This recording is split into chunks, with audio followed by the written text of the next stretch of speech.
Hello, and welcome to the Odyssey Lesson 24, Analyzing Contrasting Points of View, Part 1. We've read Book 12 of the Odyssey and learned more about the conflicts that the main characters are facing. We also learned how a complex character develops over the course of the text. You were expected to complete the character motivation handout for Book 12.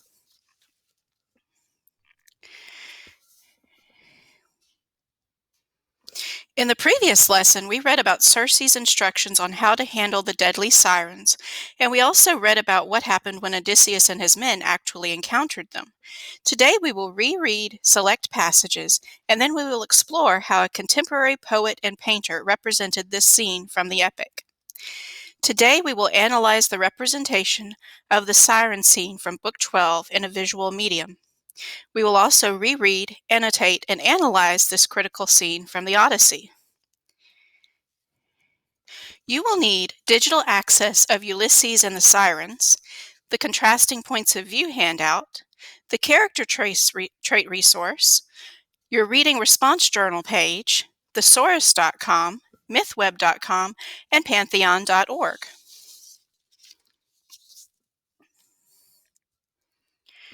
When we read An Ancient Gesture, we talked about how Odysseus's Roman name is Ulysses. This painting refers to Odysseus as Ulysses. Using the optic strategy detailed on your Contrasting Points of View handout, you're going to examine the details of John William Waterhouse's Ulysses and the Sirens. So I'm going to post the painting on the screen.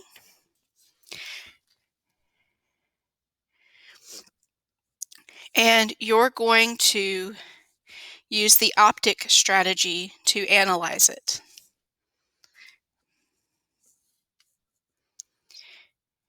You will have 9 minutes to complete the optic strategy on the handout.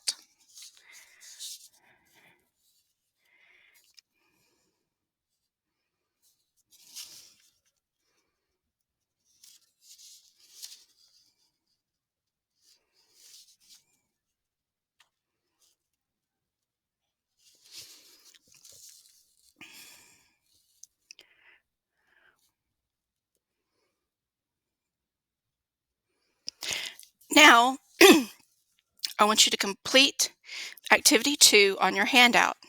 You're going to generate a list of thematic topics or abstract nouns based on the painting.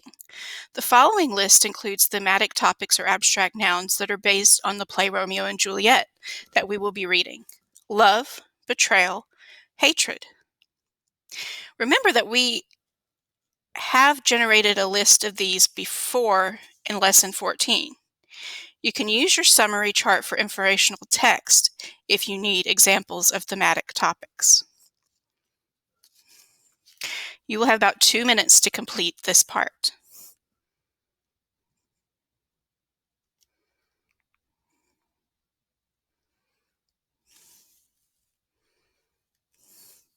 Now, I want you to complete Activity 3 on your handout. Use your optic notes from Activity 1 to help you fill in the template. Then use your Character Trait resource to help you generate adjectives.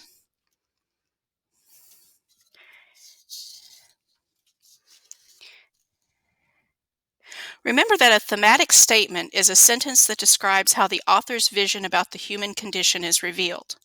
In other words, what the author has to say about the subject is represented by the abstract noun.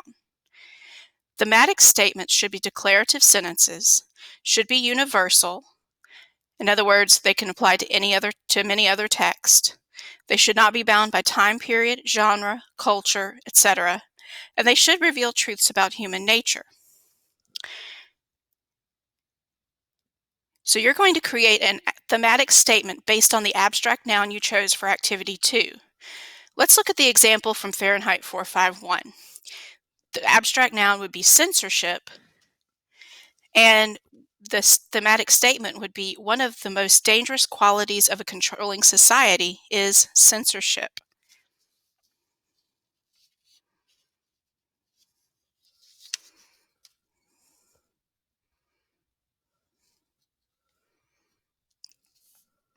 Now we will preview the prompt for our next writing assignment. Keep in mind that although we've read the passage from the Odyssey, we've not yet read the poem. In books 9 through 12 of the Odyssey, Odysseus, the king of Ithaca, recounts his adventures and trials as he and his men attempt to return home after the Trojan War. As his tale unfolds, readers can trace his development as a character. In a well-supported response, compare Odysseus's version of events in the traditional epic to Margaret Atwood's modern adaptation of Odysseus's character in her poem Siren Song. In your comparison, consider how each writer depicts Odysseus's character.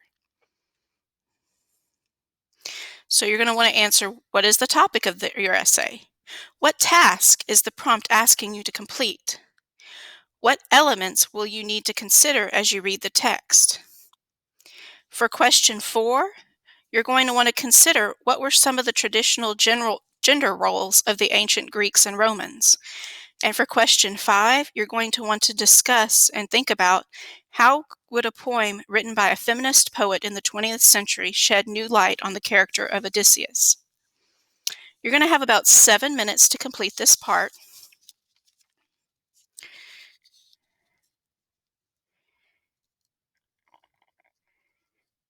And then we're going to move on. Follow along with me as I read the instructions for Activity 5 aloud. We will now reread the passage in which Circe gives Odysseus instructions. Pay careful attention to the commands that she gives Odysseus.